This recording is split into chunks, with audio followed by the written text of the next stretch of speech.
To start with, these are the contents in today's presentation.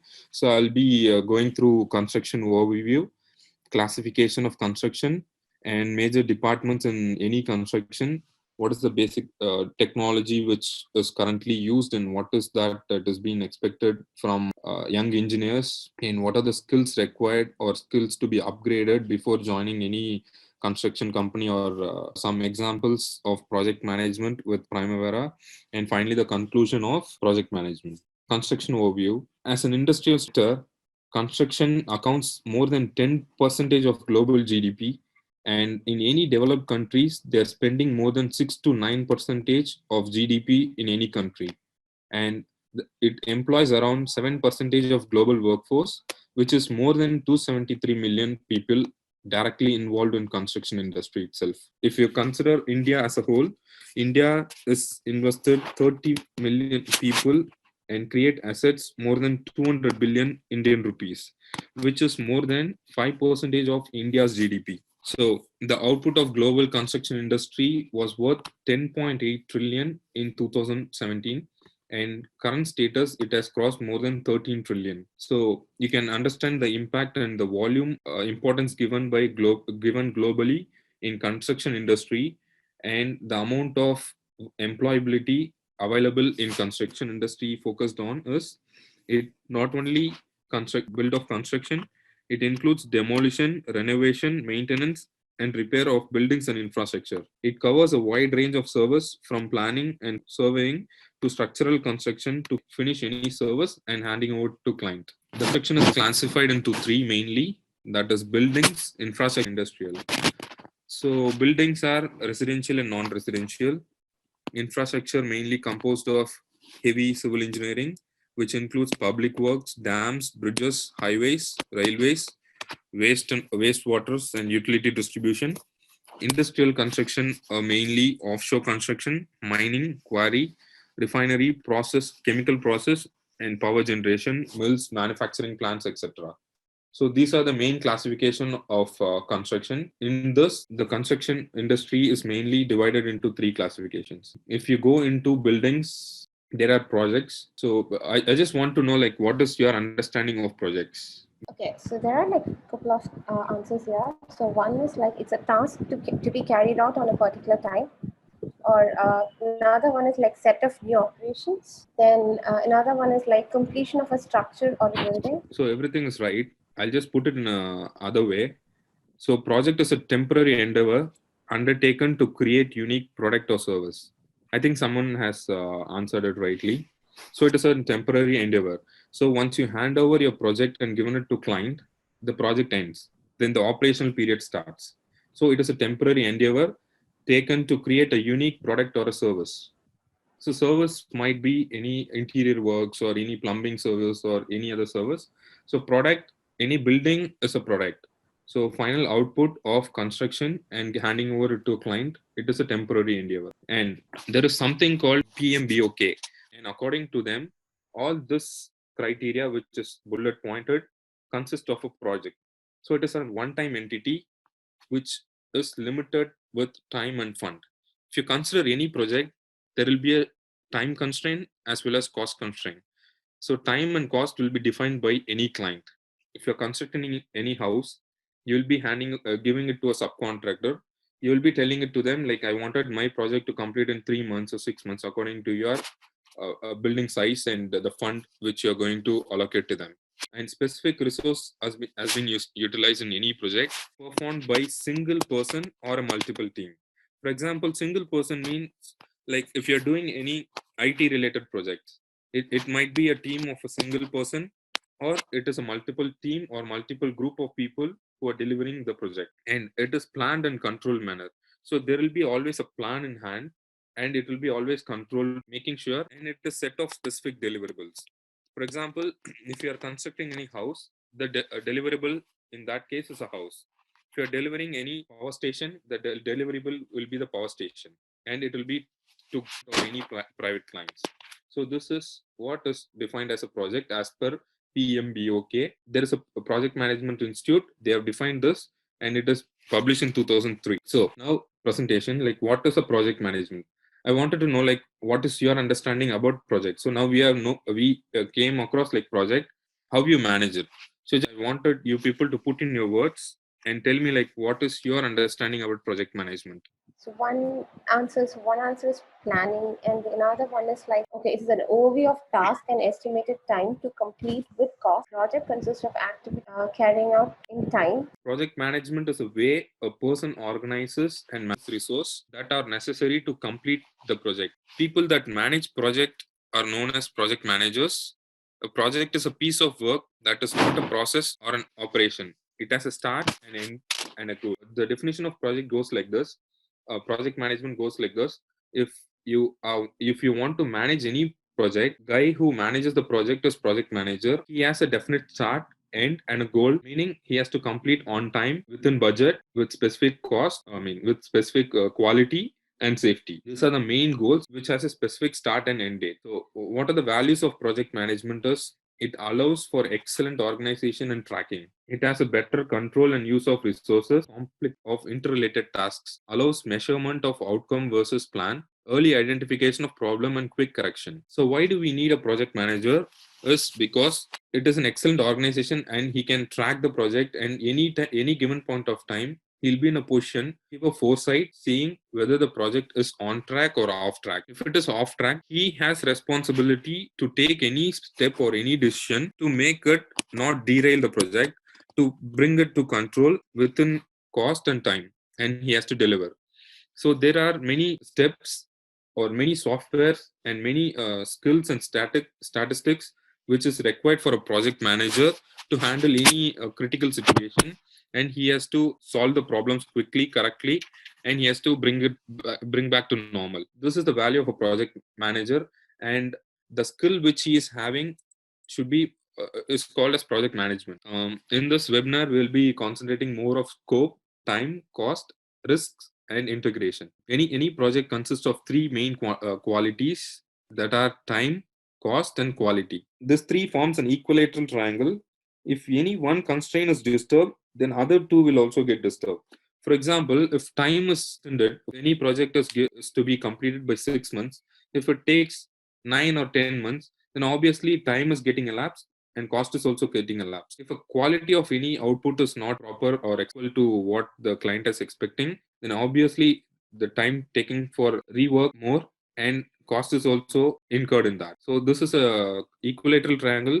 So a project manager should have a project management skill in controlling all the three qualities so that he can deliver the project on time, within budget, with quality, safety, and with as per client requirement. So those three forms integrity, and the project manager trades off all this to client, making sure he's getting good name from client, and it represents the company's profile also. So these three are main important for any project delivery. These are the four project life cycles: concept, planning, execution, or closing. There are certain percentages which is designed for designated for these four stages of project life cycle. I just want you people to just guess like what is the percentage of concept, what is the percentage of planning, and what is the percentage of execution control, and what is the percentage for any given project. So just give a guess like what will be the percentage you can give for concept, what is the percentage given for planning, so what is that for controlling and execution, and what will be the closing. Like 10, 40, and 40, 30, 30, 30, 10, 20, 30, 40, or 10. So concept is like 70%. So these are the couple of answers here. So this is the percentage of any project life cycle, in which definition is of 5%, planning and analysis is of 20%, execution and control is of 60%, and closing is of 15%. So concept and definition mainly formed by client, and he'll be delivering like he'll be forming a concept of bringing any project. For example, I'm a client, I wanted to build a house or a commercial project. I'll be fully working on that and bring a concept, then I'll be giving it to the subcontractor. Once subcontractor is assigned, the planning phase starts. So planning is again comes with drawing deliverables, so how long the project is going to work, so outcome, everything comes on planning. Execution and control is design, build, test, and accept. So everything forms in the execution and control, which contributes the major percentage in project life cycle, which is of 60 percentage, and closing and implementation operation, which is handing over stage and the operation starts. So these are the different types of project life cycle in any given point of in any given project. So what does a project planning contain? Consists of a project objective and task to be done at each and every step using work breakdown structure. Regarding work breakdown structure, I'll explain in the later part of this presentation. And the project planner has a role of estimating how much work to be done for each task. This also, along with the work breakdown structure, I'll explain. And how much resource is required to complete any given task, which how long the task will be continuing. So the duration is defined in project planning phase, and what are the interdependencies of any tasks, along with the milestone and deliverables. All this constitutes of project planning. So basically, project planning consists of duration, start date, end date, interdependencies, milestone, deliverables, and payments. The major stakeholders of any project is like project sponsor, will be the client who will be spending money on any project, and there will be contractor as well as users. So users will be the end users after delivering any project, and project leader has a project manager and his teams like accounts and financing team, procurement teams, engineering team, support, sales, maintenance, IT. So all this are different stakeholders which put together to form any project planning. So scope management. What is scope? So scope planning or scope management is the amount of work or the exact work required by client is transferred to contractor to do any work. Is scope management. So client will define what is that work he has to get from the client, and he will deliver it to them, making sure the contractor understands what exactly he has to do, and he will be subdividing into smaller and manageable pieces, and he starts working on it. So this is called scope management. This again in any project is a separate team which works on scope management with controls by contracts department. So contract department will understand the scope of work. They will explain it to the project manager and the execution team. If in case of scope increases or decreases, the first person to understand this, the contract manager, and they will again send it to the project team and get it delivered. So work breakdown structure. So this is a typical work breakdown structure, and the format which you're seeing is software. So this is an example of work breakdown structure. And in work breakdown structure is breaking down of project into micro components. It is a key project deliverable that organizes the team's work into managerial section. For example, if I'm constructing any residential construction, I'll be dividing into subtasks. I wanted it to be micromanaged. So these are the some typical work breakdown structure for any residential project. For example, general condition. This constitutes of any contractual phase, site works, foundation, framing, dry-in, exterior finish, utility, interior finish, landscape, groundworks, and final acceptance. So further, these divisions will be further divided into activities, and project manager can easily track the activities, and he can micromanage easily, and the product can be delivered. So these are the activity levels: the clear and curb lot, installation of temporary power services. All these are activities. The ones which is highlighted in bold are work breakdown structure. In any activity, you can define a duration, start date, end date, and predecessor. So it will be linked through a Gantt chart. If activity is being detailedly divided, in any activity, we can add resource, cost, and any roles and responsible people. So for example, excavation of foundation. In this activity, we can add quantity to be executed, what will be the cost, what will be the profit margin, and how many people or how many machineries to be engaged in this activity, and roles and responsibility of any engineers. All this kind of details can be added in single activity, and we can track accordingly. So at any given point of time, the project manager will have a brief idea, and he will be having a detailed plan of what is the quantum of work to be done, who is going to execute, if he execute, what will be the amount of money he is going to get for his company, and which engineer is going to execute the project. Using the one which I explained is written here, and using the work breakdown structure, we can do all these things: estimate and schedule the work. Like we can define duration, and we can link the predecessor activities or on WBS, organize and schedule resource. So how many people are required to do any work along with the plant and machineries, assign responsibility, meaning which engineer has to do which work and who is working on any particular activity. All those things can be tracked, and estimation and allocated cost. So allocated cost and budget. So how much is the company allowed to allocate any cost on that particular activity can be easily tracked. So how are we going to define any duration of any project? By you can have a wild guess of like how a duration of any activity. So I'm saying about this duration. In any activity, we have to define a duration. By any chance, have a guess and tell me like what all the things you can derive any duration of any activity. There are like a couple of answers here. It's like start date and end date of the task, CPM, PR. That's it. That's it, Mary. So CP and PERT method, that is right. Like we can define any project duration using CPM PERT method. I'll tell what is CPM and PERT method later. So the basic or there are four ways to judge any duration of any project. One is professional judgment. If I am an experienced project manager, so by seeing the quantum of work and by reading the drawings itself at a certain point of time by experience, you can just throw a number of duration required to complete any project. And it requires an expert method, and it obviously required experience and good memory. But it is of 50-50 percentage. It is not 100 percentage accurate. So history, if doing any project in Chennai itself, a residential building of 1 year back, and same volume if I'm going to do now with that prehistory details and data, this is also not 100% accurate, but it requires a professional judgment and requires good history. Like if the quantum of work and the deliverable is same as what we have already delivered earlier, then this works, or else this also won't work. And there are some formulas in which we can able to derive the duration. These are the formulas. So duration is effort by resources. Effort is amount of work to be done in any given activity, and what is the resources available. For example, if we are going to excavate 100 cubic meter of soil and you have a dumper and excavator, so excavator is having 0.5 cubic meter of bucket. So it is a straightforward calculation, like 100. So it is a straightforward calculation. 100 cubic meter divided by 0.5 cubic meter of bucket, which is available in the excavator. Excavator is JCB or Proclaim or whatever.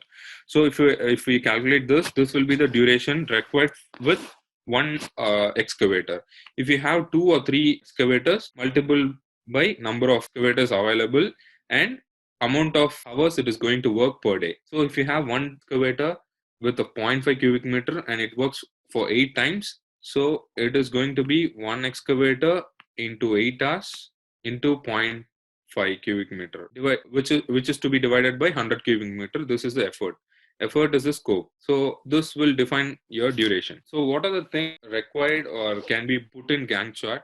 Work breakdown structure, estimation and duration, dependencies, resource use, and Gantt chart shows critical, non-critical, early start, early. So it is the longest path which has a zero float, meaning if you delay any one activity in critical path, the overall duration of the project will get elongated or it is going to be delayed. So critical path is the longest path in any project and it has zero float. There is no free time or any free duration in critical path. If a project is delayed by 1 day, the end date of the project is going to be extended. So the activities which are following in critical path are very critical, and always a project manager should have eye on critical path activities, and they should give more concentration and more priority on targeting the critical path. So apart from that, other activities which are near critical path should also be taken into consideration, and non-critical paths are the activities which has float more than one chart. You are seeing the red color Gantt chart. All those are critical activities, so which are zero floats, and the normal blue lines are the activities which is also forming part of the project, but it is not critical path. So with this arrows, we can able to match which are the critical path. This is the longest duration. Any delay in any of these 5 activities, the end date will be extended. But in this blue things, which are non-critical path, you can extend the duration till this. For example, the second activity, it is mid of June, but it can be extended for certain amount so that it is not falling under critical path. So these are the difference between critical and non-critical. So critical path does not have float, it is zero float, and non-critical path has float, so that you can play with when to start, or the duration can be extended or decreased. All those things can be tracked in this. So apart from that, we can able to start, we can add milestones, and all those milestones are clearly communicated to client, outside world, or management. For example, if you are constructing a project like Burj Khalifa, and once you are done with the ground floor, you will have a milestone achievement, and it will be communicated to world, to outside world, because the investors or the banks, funders, everyone should know like what is the completion stage. So client will have intermediate milestone, and once that is achieved, it is to be communicated to everyone who are in the forms a part of stakeholders in such huge projects. Any activity, as I said before, we can define cost as well as resource in activities. For example, in analysis, I can able to uh, see it is already defined like PL, project leader has been assigned, and cost for project leader, how much we are going to pay for him, or all the budget things can be also added in any activity. So this is a resource chart in which we should define all the resources required for a project. This is a residential construction project, and in this we'll be defining all the resources. For example, concrete contractor, finishing carpentry, fencing contractor, all the contractors who are going to work, to be defined with type either work or material, and how much you're going to pay. Those things also can be defined in this. And in each activity we can define the resources. So in resource graph, we can able to see when the people are going to work and how much people are assigned in any given point of work. And this red says it is over allocated. So in this chart, for showing what is over allocation and leveling of resource, I have kept this snapshot. In this, all the blue are within the budget, meaning if you have 100 labors, you are giving all the 100 work, and in certain days the amount of work is more, so you have to put 200 labors in that particular point alone. So all this can be viewed by the project manager using these tools. And if this is a case, you cannot bring 100 labor extra on these two and ask them to leave after completion of these 2 days. Instead, if project manager is skilled enough to handle all the softwares, he can definitely take a decision of asking them to work extra with the existing labors for 4 days, and he can match this 100% hike of 2 days, and he can have with he don't want to over allocate any resource, and he don't want to go out of budget. So all this can be done only through skill and through such kind of software available at market. So this is a snapshot which is showing cost allocated in each activity, and you can roll up all the cost and finally like budget how much it is going to cost you, and how much you have quoted for the project, and what is the profit percentage or loss percentage at the end of any project for the company which is doing the contract. So through graphs, you can quarter wise what will be the income to the company, and what is the profit or loss. So next is risk management. So any project constitutes of risk which can be under control, and there are risks which cannot be under control and which even cannot be defined early itself. For example, this COVID, no one has expected this kind of collapse happening for any project, and so that is out of control, like earthquakes, like or tsunami or whatever, which is not in our hands. So the risk is defined as anything not in the project plan that may occur and cause your project to be late, cost more, or compromise its quality or performance. Risk is an opportunity as well as a threat. You don't put power brakes on a car to slow it down, you do it to allow it to go faster. This is said by Mark Davis, employee of KPMG. The 4 ways of risk management is: first, identify the risk, analyze the depth of risk, risk response, and risk control.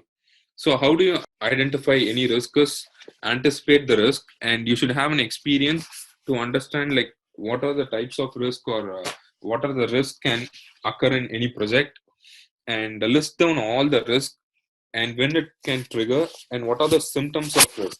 For example, if you're doing any work and you are doing a project where you don't have skilled masons, so that is a potential risk. It has to be defined before starting of a project, or once the project has started, and accordingly you can analyze and you can bring those skilled masons from somewhere else, unless you don't want to wait till the work is started.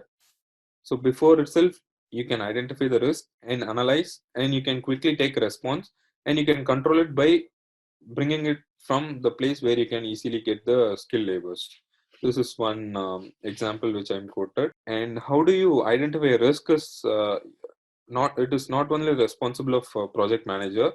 It is a collaborative discussion which has to be happened with all over the team. So some of the risk identification inputs are through natural environments, corporate policy and culture, regulatory and legal, human factors, financials, technology, corporate programs, political, senior management. So all those things to be considered by a project manager, and he has to sit with the team. He has to listen to past history of similar projects. He has to listen from all the departments, or like quality, safety, everyone.